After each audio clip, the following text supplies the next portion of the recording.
Welcome to Not Milk Never Milk. Subscribe if you're lactose intolerant. You start now by creating the smallest, reliable routine you can keep. Choose a 10-15-minute window and a quiet spot. This builds trust with yourself. Once seated, turn your phone off and light one candle or hold a natural object to anchor attention. This is practical, not mystical. Then use breathwork. Inhale 4, hold 4, exhale 6. Repeat until your mind steadies. This calms the nervous system, which lets you sense presence and opens you to further steps. Once you have routine breathing, deepen by alternating silent listening with focused journaling. Spend about 10 minutes in quiet attention. Notice sensations, emotions, and subtle impressions. Then spend 5 minutes writing one thing you're grateful for and any intuitive nudges. Make a short, repeatable prayer or phrase to return to when distraction rises.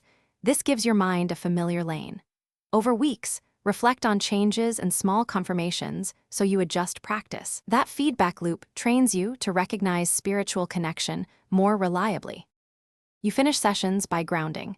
Name 5 things you sense: sound, touch, sight, and take a few slow breaths. This seals learning and prevents dissociation. If you hit a block or doubt, shorten practice to 5 minutes and commit to breathe-only work for 7 days. This removes pressure and rebuilds consistency. Make sure to record outcomes weekly so you can adapt duration, phrasing, or setting based on real feedback. That troubleshooting step keeps progress steady and prevents abandonment. Thanks for watching. If this was helpful, leave a like and consider subscribing. See you next time.